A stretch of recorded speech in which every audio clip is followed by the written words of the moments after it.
Rocking with J-Man is with Robert Sweet. So how you doing, man?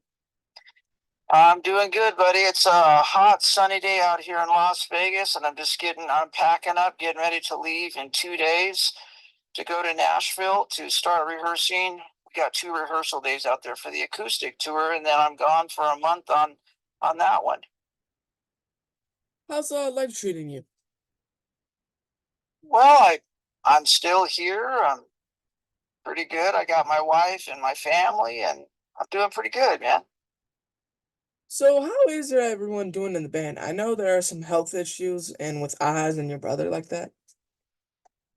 Well, Oz, he had a brain tumor operation recently that he had a couple of years ago, and they had to go back in, but he's doing really good.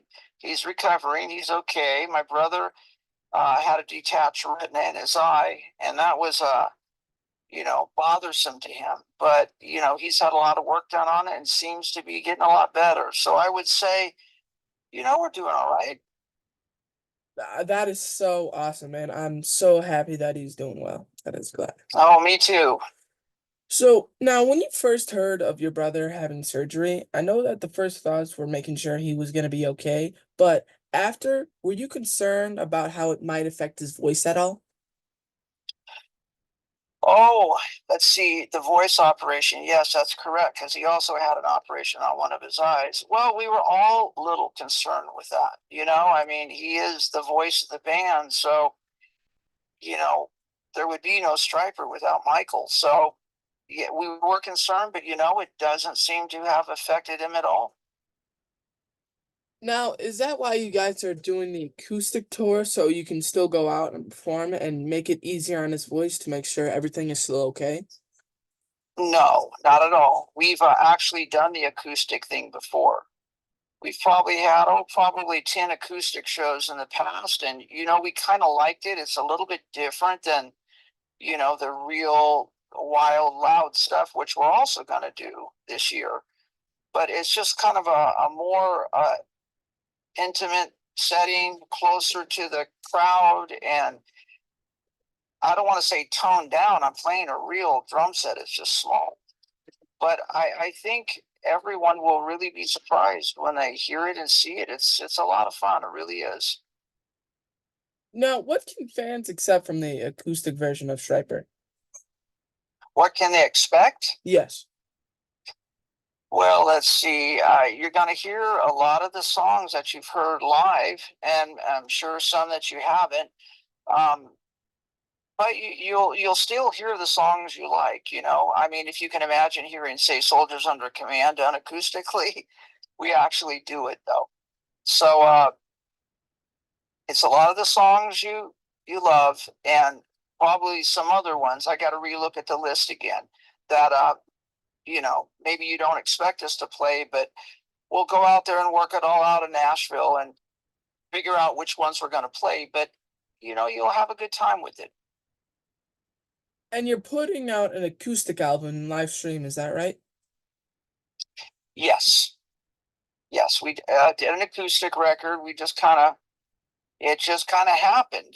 We just decided to do it, and we did it real quick, and it's soon to be released. If issues ever arrive and it's hard for your brother to continue to sing, would you consider continuing with Michael just playing guitar and a replacement singer? Well, that's a good question. I'm not really sure if that would work. Um, that's a bridge we'd have to cross when we come to it, but I gotta tell you, I don't think so. Um, I'm just not sure about that one. I think the fans, would expect Michael to be singing, and I don't want to let them down. So, I know Jeff Scott Soto was a backup singer on a song. Do you think he could ever be a good replacement or take lead? well, he's a great singer. He's been a friend of ours since the mid 80s, and he did come in and sing on a few backup songs back then. But like I said, it's a little tough for me to imagine another singer in place of my brother. Now, I heard Randy Jackson from American Idol was in the band, or maybe was just on a song. Is that true? Yes, we did a cover of an Earth, Wind, and Fire song called Shining Star in 1990, and Randy Jackson came in and played bass on that. How did you hook up with him? I'm sorry? How did you hook up with him? You know, the producer we had at the time, Tom Weirman, knew him and gave him a call. Uh, and back then, Randy, he was very famous as a musician, but he wasn't seen on TV then like he would be in the future. So, we knew about his playing ability, and our producer just wanted a real kind of funk instead of rock tone on the bass and playing. And so he gave him a call, and the guy came down. He's a really nice guy, and it was an honor to meet him and, hear him play. Turned out great. And you guys are putting on an electric album this year as well? Yes, I believe that is in October, November, I think. I'm not totally sure, but yes. And I can't say what the title is yet. So, but there's actually two Stryper records released this year. So you got it. What is it like writing new music after all this time?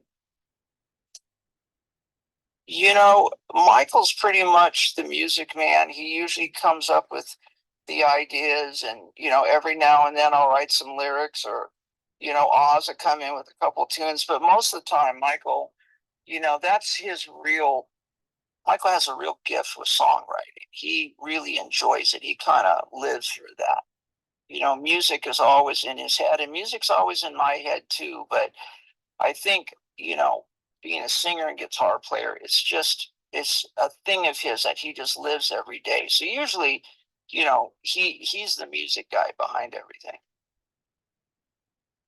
Is it harder nowadays to put your Christian beliefs into a song these days? I wouldn't say it's harder. It's something we do anyways. We've always done that because we truly believe it.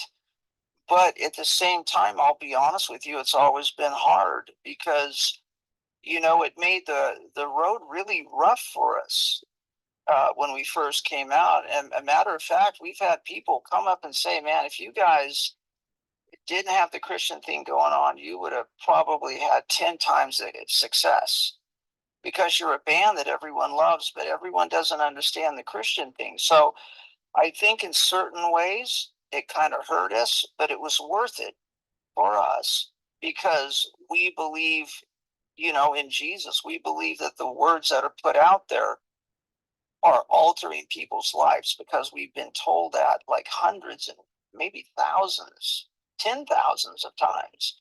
You know, really, people hearing the music and hearing the words of it really did something for them. So that's a real honor for us. So, is it tough? Yes. Is it tougher now? No, but it's always been kind of tough, but it's worth it for us. And what I mean by that is that we are in a nation is so divided that if you don't agree with something like, your religious beliefs, they will try to hate you, they'll try to cancel you, they'll try to shut off your music. I mean, it's crazy. But that's the truth nowadays. It really is. And it's always been that way with Christianity. The world wants to pick on Christians because they feel Christians will lay back and say it, do nothing, and they, won't stand up to them.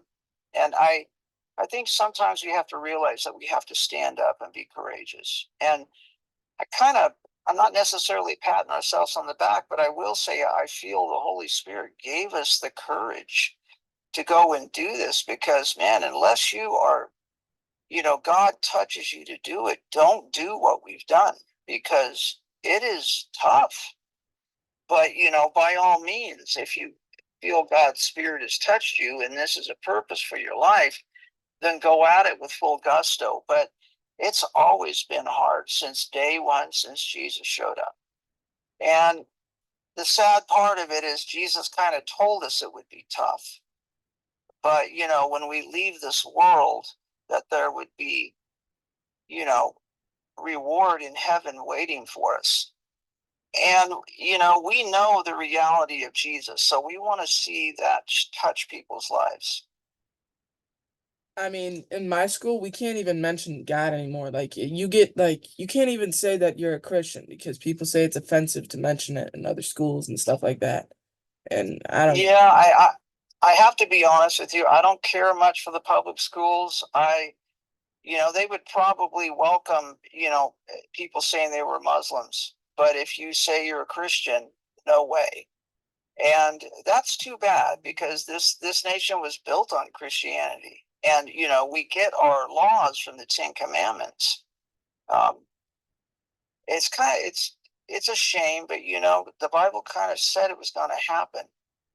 So I think at this point in time, you're gonna see a lot of people realizing the goodness of Jesus, but you're gonna see a lot of people backing away and going the other way. There's not a lot we're gonna be able to do about it. I mean, and this generation is crazy. They're protesting over religious beliefs and wars that most do nothing about. And it's just getting nuts, man. It's just getting crazy. I know that it is. So, when can we expect to hear some new music from you guys? Well, it's man, what can people expect? It's just a new record. We tried to uh, in certain ways make it a little different, add a little more. How can I put this? A little differentness. So you'll hear the standard Stryper playing because we're the same guys, but I think you'll hear little twists and turns that are a little unique for Stryper. Song wise, that is on the new record. Will you play any on this tour? I don't think so. I don't think we can do that until the record comes out. How will you balance out the next tour with hits and well, you just said you can't play the new music, so that question. Right, Yeah. right, yeah. What was life like for you on the road? I will admit it is pretty tough. Um, in the early days, back in my 20s and 30s, I absolutely loved it. But just for me, when you're married and you have kids and you have grandkids and you have to leave for a month or 2 months, 3 months, it gets a little rough. And I've done it for so long now. We've done it for basically 40 years. And before that, Michael and I were playing together. So I will admit I'm burnt out on the traveling. I don't like the traveling aspect of it, getting stuck in airports and, sometimes doing 2 and 3 flights in a day and all that. It really does get to you after a while. But, we're doing our best to hang in there. And, I don't know how much longer we'll keep going, but we're doing our best. Are you guys gonna bust out your black and yellow suits? Well, we usually always do. Um, but on the acoustic tour, it's a little different. It's it won't be the full on striped up thing. It's a little different. Who came up with those? What the stripes? Yeah, the suits. Yeah. That was my idea. Mhm. Um, I like the idea because the colors clashed, and I heard someone say one time, I can't remember the name, but it was the guys with the yellow and black stripes, and I went, "That's it. That's what I wanted." And the guys agreed, and so we did it. And actually, we were doing that, before Stryper, just a little while before Stryper, because I just thought it was a really cool idea. And we noticed when we played down in Hollywood, people would instantly notice it and never forget it. So I felt it was just a trademark. And, other bands have had stripes on stuff, but not to the level that we did it. I mean, we took it almost as far as you could go, pretty much. What is the best venue you've ever played? The best thing I've ever played? Yeah, like best venue. Yeah, venue. I don't know what you mean. You mean like a concert or? A venue, like uh, Okay, I gotcha. I would say one of them would definitely, and there's a lot of them, but one of them would be the Olympic Stadium built for the Olympics in South Korea in 1989. That was amazing. It was filmed for 40 million people. And what's the worst? The worst. Let's see. Right before we became Stryper in 1982, we did a show with Metallica in Long Beach, California, and 7 people were there. And it was a tough show. What is on your rider? It gets changed every now and then. A rider is basically, the gear that you need, the food that the preferences you want. But I'll be honest with you, man, I haven't looked at the rider for years. So at this point, I don't even know right now. Ever have a crazy interaction with a fan? Have have, have what with a fan? Have you ever had a crazy interaction? I've had lots of crazy interactions. Absolutely. Um, but I'll tell you one from my brother. It's a story he's told a lot. We were playing somewhere, and he looked down and he saw something on the stage, and he thought it was a piece of gum. So he kicked it off the stage, and a guy up front started screaming, "He just kicked my eye." And he'd had a glass eye that had popped out of his eye socket. And my brother felt horrible because he didn't know it was his eye. Oh my, So, I mean, uh, yeah, we've had a lot of crazy stuff. wow. What is your favorite memory from playing a show? My favorite memory? Yeah. Oh man, that's actually a tough question. I'm actually not sure on that. I mean, I have a lot of great memories.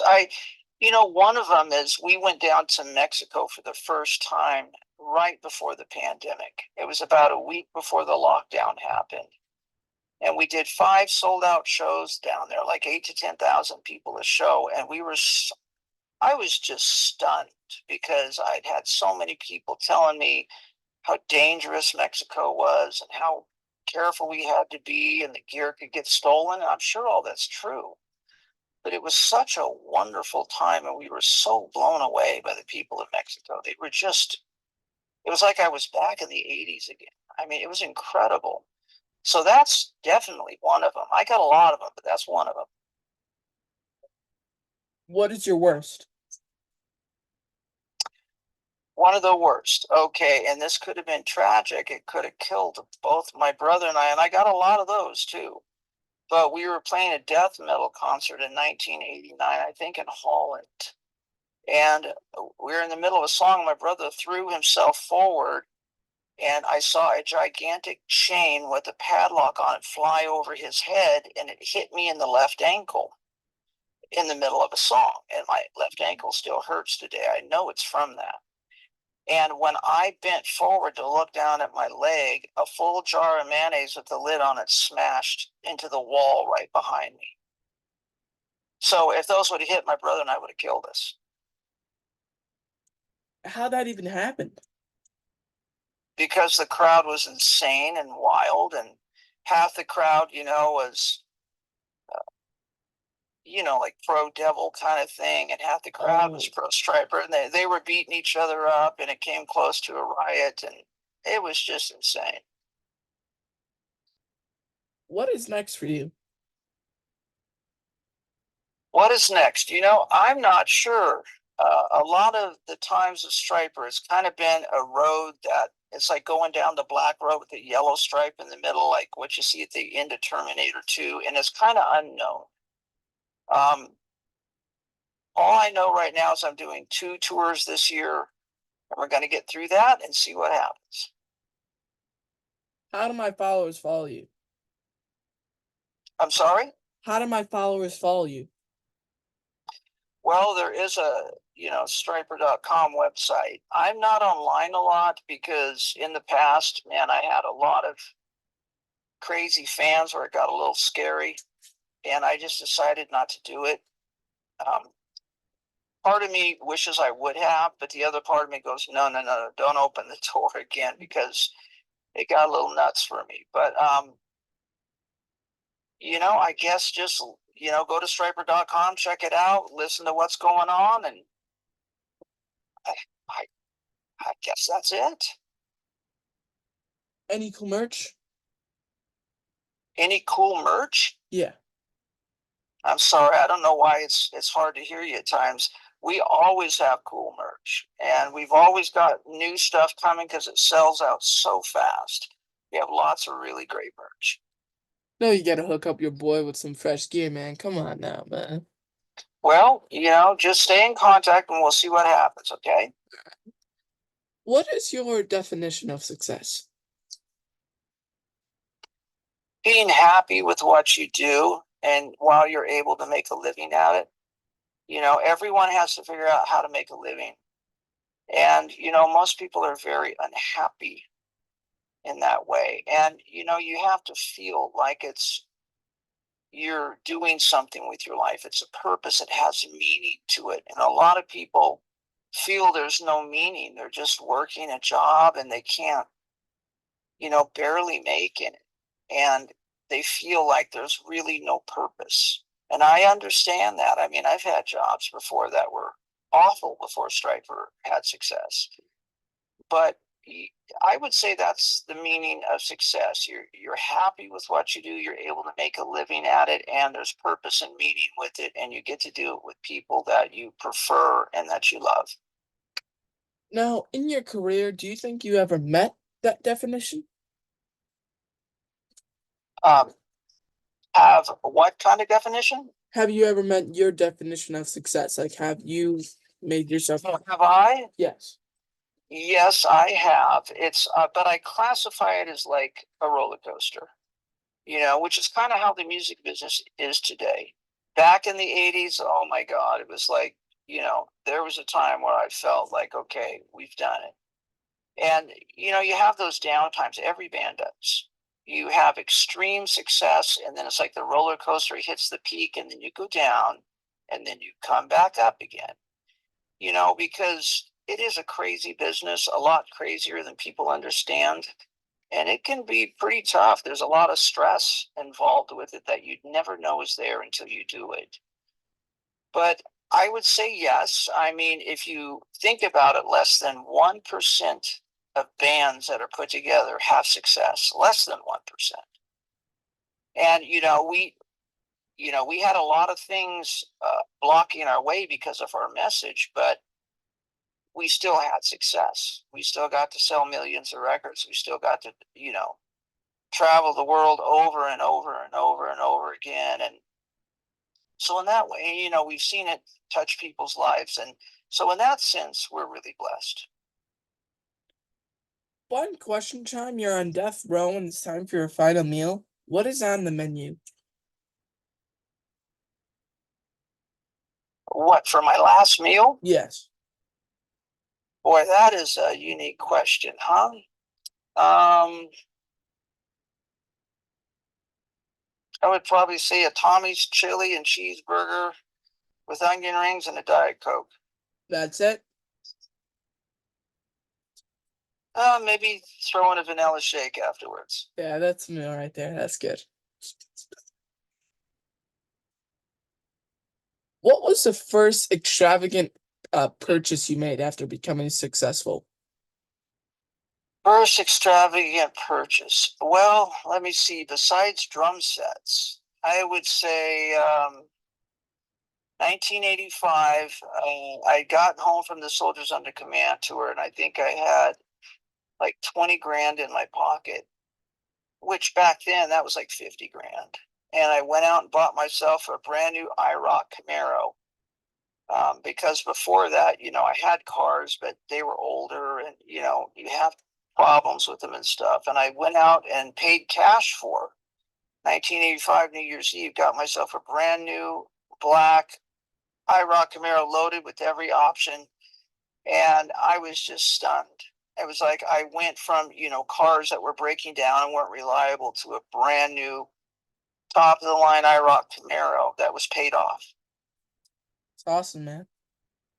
Yeah, it was a lot of fun. If you could have any superpower, what would you choose? Any superpower? Yes. Mm, boy, that's I probably want to be, like the Superman that could save people. I've always hated injustice. I've always hated that there were bullies in this world and psychopaths, that are Jesus was right because he said there are sons and daughters of the devil. And if I could have that superpower, I'd want to stand against, physical evil and harm being done to other people. Let's say you can choose any song ever written by any band and you can change that song to you were the one who wrote it and it was your song. What song would it be and why? Uh maybe maybe Smells Like Teen Spirit. That's a good song. Okay. Yeah. I Why would love you Nirvana. I was a big Nirvana fan. why would you choose that song? I think it's a great song, and even though when that band came along, it destroyed kind of the rock and roll industry in one sense. I was also a real big fan of Dave Grohl, the drummer at that time. He's a fantastic player, and I like some of the Nirvana songs. It was raw and energetic. It wasn't a lot of machines or over tracking. It was just raw. And I've always kind of been a big fan of, get up and do what you can do and it be real. And that's what those guys were. Well, thank you for being on my show. It's been my pleasure, and I hope the next time we talk is at the backstage at one of your shows. Thank you again, Dan. Okay, buddy. Thank you. And I'm sure I'll run into you. God bless you. See you in Buffalo, man. Okay. Bye bye.